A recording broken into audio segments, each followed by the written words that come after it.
Hello friends, मेरे digital classes में आप लोग का बहुत बहुत फिर से नए सेशन में स्वागत करता हूं। तो जैसे कि हम छत्तीसगढ़ सामान्य धर्म में हम छत्तीसगढ़ के प्राचीन इतिहास के बारे में पढ़ रहे थे। ये हमारा छठवां पार्ट है, ठीक है। ये लास्ट पार्ट है छत्तीसगढ़ प्राचीन इतिहास के, ठीक है। जितने भी क्वेश्चन इंपॉर्टेंट हो सकते थे उसमें जो है कवर करने की कोशिश किया हूँ। यहाँ से आपके मेंस भी आपका जो है काम आएगा। प्री एसआई, पुलिस कांस्टेबल, मतलब छत्तीसगढ़ के कोई भी एग्जाम का आप शिक्षा कर्मी वगैरह तैयारी करें उन सभी एग्जाम के लिए काम आएगा, ठीक है। यहाँ से आप प्रीवियस ईयर कोई भी मॉक टेस्ट और टेस्ट सीरीज वगैरह लिए होंगे उन सभी एग्जाम के लिए काम। आप कहीं भी test series previous year question को भी आप सॉल्व करके देख सकते हैं, सभी क्वेश्चन आपसे बनेंगे, ठीक है। ये हमारा लास्ट पार्ट है। इसके बाद हम जो है मिडिवल हिस्ट्री कल से पढ़ेंगे, ठीक है। और जो बच्चों को अगर क्वेश्चन हो जाते हैं तो इसको जो है मैं जो है डेली बेस पे जो छत्तीसगढ़ से माननीय जो इंपॉर्टेंट जो क्वेश्चन है उसको मैं उसमें साथ में यहाँ पे कवर करा दूंगा, ठीक है। तीनों चैप्टर के, चाहे मिडवल हिस्ट्री हो, प्राचीन इतिहास, आधुनिक, तीनों के चैप्टर कंबाइन यहाँ पे कवर करा दूंगा, जो है क्वेश्चन एक मॉडल पेपर टाइप का, ठीक है जी। तो चलिए बाकी स्टार्ट करते हैं। पिछले सेशन 50 क्वेश्चन में कवर कराया था, आज कंप्लीट हो जाएगा, ठीक है। अमरकंटक के आसपास को, ठीक, अमरकंटक के जो है आसपास के क्षेत्र पर किस वंश के राज्य करने के विषय में यहाँ पे शरद बल के बहमनी ताम्रपत्र से जानकारी मिलती है।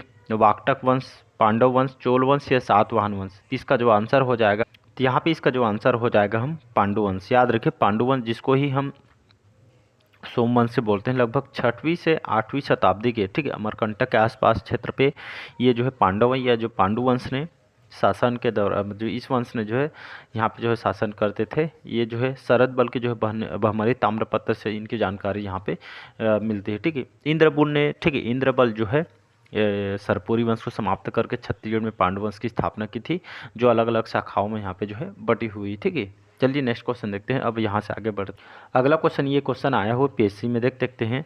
विक्रमादित्य को किस वंश का राजा माना जाता है, ठीक है। पांडव वंश, सोमवंश, बाण वंश या बाल वंश। तो इसका जो आंसर हो जाएगा, पिछले सेशन इसके लगभग 5 पार्ट अपलोड कर दे हूँ, तो उसको पार्ट वाइज आपसे रिक्वेस्ट है, पार्ट वाइज देखिएगा तो आपको ज़्यादा समझ आएगा, ठीक है।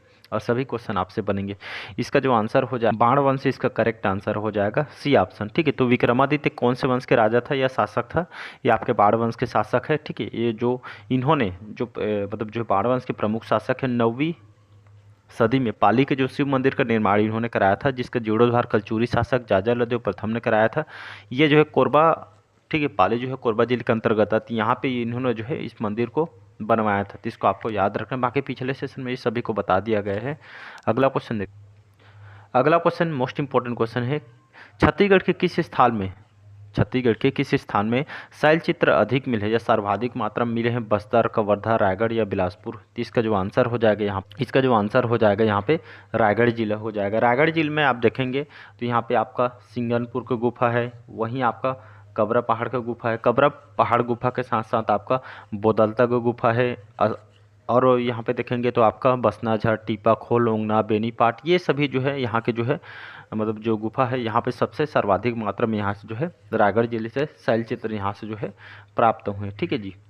नेक्स्ट क्वेश्चन, यहाँ पे कुछ नए क्वेश्चन भी इसमें जो इंक्लूड कर दिया गया है, ठीक है जी। इसमें नए क्वेश्चन भी इंक्लूड किए हैं जो लेटेस्ट पैटर्न में आपके आने वाले एग्जाम के लिए काम आ सकता है, ठीक है। तो पहला क्वेश्चन देखते हैं, बोतलदा की गुफा कहाँ पे है? तभी मैंने बताइए जो है रायगढ़ में है बोतलदा की गुफा। ये छत्तीसगढ़ के सबसे लंबा गुफा है, याद रखिएगा।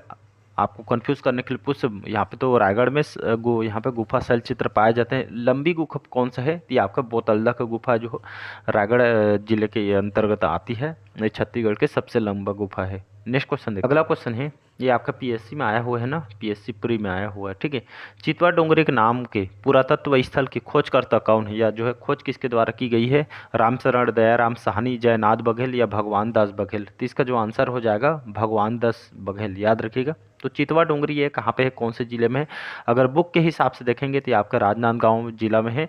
करंट अफेयर्स में आया था, जो आयोग ने इसका आंसर जो है आपका बालोद लिया था, ठीक है। तो आप बालोद लीजिएगा क्योंकि जो है आयोग ने बालोद लिया था, ठीक है।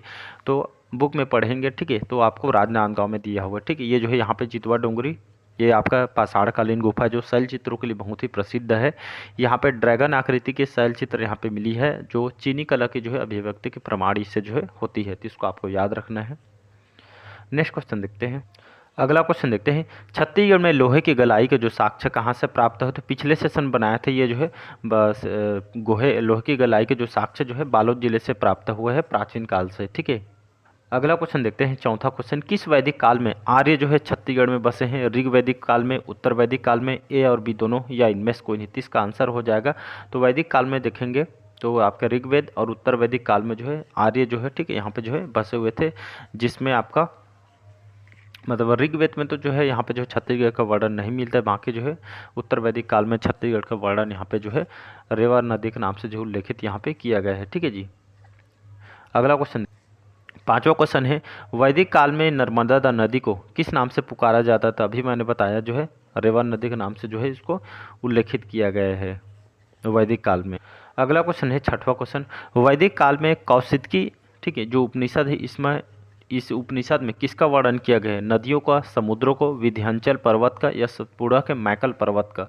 इसका जो आंसर हो जाएगा, तो वैदिक काल में जो कौशिकी जो उपनिषद है, इसमें जो है ये आपका विंध्याचल पर्वत के बारे में जो उल्लेखित किया गया या इसका जो है वर्णन किया गया है। चलिए बढ़ते हैं अगला क्वेश्चन, रामायण के समय छत्तीसगढ़ को किस नाम से जाना जाता था? कौशल, दक्षिण कौशल, श्रावस्ती, या दनकरण्य? ठीक है, तो रामायण काल में, यहाँ पे एक मिनट ना, चाहे आपको रामायण काल का पूछे चाहे वहीं आपको महाभारत काल का पूछे, ठीक है, दोनों को आपका पता होना चाहिए। तो रामायण काल में छत्तीसगढ़ को किस नाम से जानते थे? इस काल में छत्तीसगढ़ का नाम जो है दक्षिण कौशल था, ठीक है, राजधानी कुशस्थली हुआ करता था, ठीक है। वहीं देखेंगे तो रामायण काल में बस्तर को किस नाम से जाना जाता था? तो इसको जो है दनकारण्यक नाम से जाना जाता था। इसको आपको याद, इस समय दक्षिण कौशल की भाषा यहाँ पे कोसली हुआ करती थी, जो कि छत्तीसगढ़ की प्राचीन भाषा कोसली थी। ये आपका पीएससी प्री में आया है 2016 के पेपर में, ठीक है, तो इसको आपको याद रखना है। वहीं चलिए महाभारत काल के देख लेते हैं। महाभारत काल में देखेंगे तो आपका रामायण काल हो गया महाभारत काल, ठीक है। तो महाभारत काल में जो है, इस काल में छत्तीसगढ़ का नाम जो है प्राक कौशल था, ठीक है, क्या प्राक कौशल था। और बस्तर को किस नाम से जाना जाता था? तो इसको जो है कांतार के नाम से जो है जाना जाता है, ठीक है, इसको आपको याद रखना। वही देखेंगे तो सिरपुर को महाभारत काल में चित्रांगदपुर, रतनपुर को मणिपुर, खल्लारी को खल्लवाटिका, गुंजी को दमऊदरहा, आरंग को भांडेर, मतलब उस समय में उसको अलग अलग नाम से जानते हैं, जो अभी वर्तमान में हम अलग एक नाम से जानते हैं, ठीक है, तो इसको आपको याद रखना है। अगला क्वेश्चन है, रामायण काल में छत्तीसगढ़ की राजधानी क्या है? ठीक है, तो इसको आपका जो आंसर अभी बताया मैंने, ठीक, दक्षिण कौशल यहाँ के जो है मध्य इस काल में रामायण काल में छत्तीसगढ़ का दक्षिण कौशल था। राजधानी जो है कुश स्थली हुआ करता, ठीक है, तो यहाँ पे कुश स्थली रहेगा, ठीक है, तो इसको आपको याद रखना है।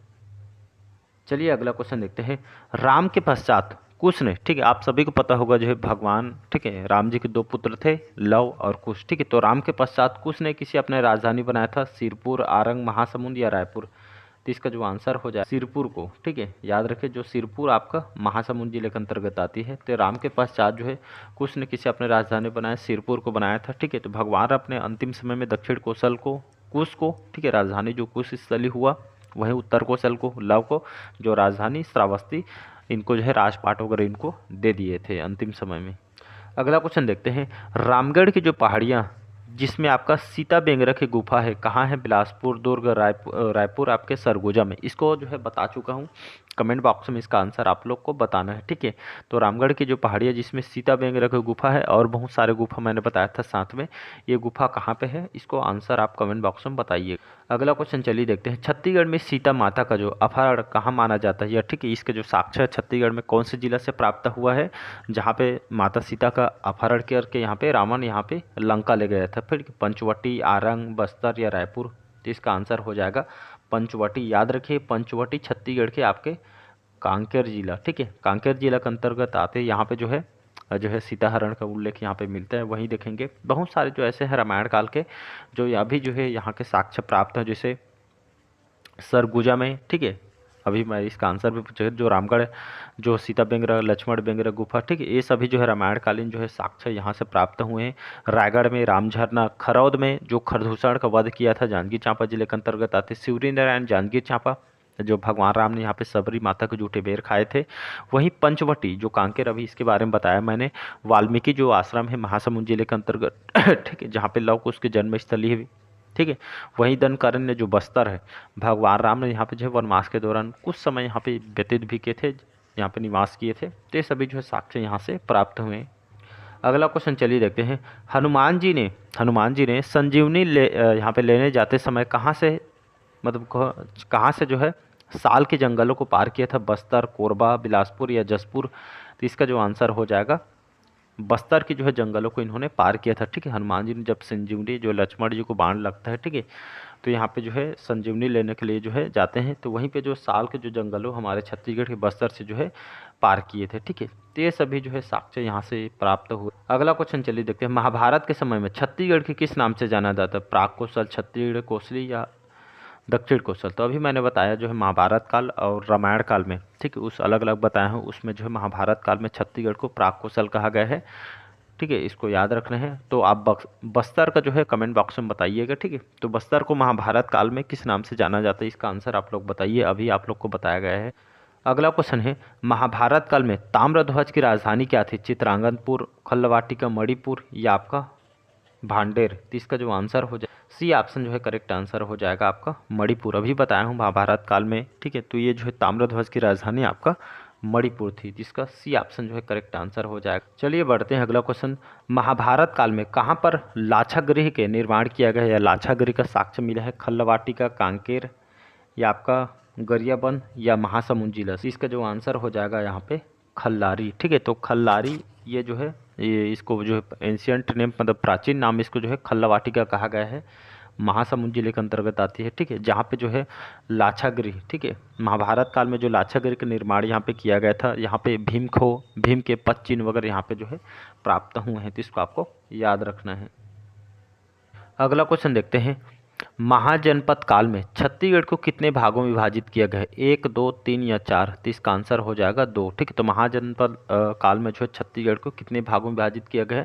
तो इसको 2 भागों में विभाजित किया गया है। ठीक है, तो अगर देखेंगे भारत के इतिहास में ये जो महाजनपद जो काल है, ठीक है, ये जो है सर्वाधिक महत्वपूर्ण जो है माना जाता है इस काल को, क्योंकि ये यहाँ से भारत का जो व्यवस्थित इतिहास मिलना प्रारंभ होता है। इसी दौरान संपूर्ण भारत को 16 महाजनपद, कितने 16 महाजनपदों में बांटा गया था। इस काल में छत्तीसगढ़ को चेदी महाजनपद के अंतर्गत यहाँ पे जो है शामिल किया था। किस नाम से?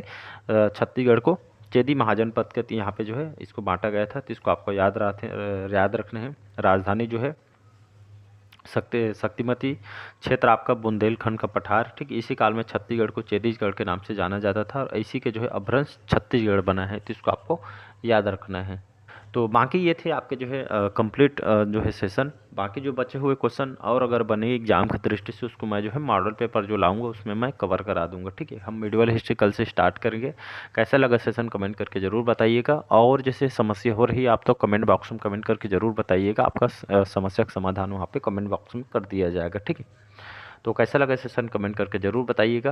पहले बार आए हैं तो चैनल को सब्सक्राइब करके रख लीजिए ताकि नोटिफिकेशन आप तक पहुंच पाए, और प्राचीन इतिहास के पुराने ओल्ड क्वेश्चन या टेस्ट सीरीज वगैरह लिए हो तो उसको खोज खोज के लगाइएगा। ठीक है, थैंक यू।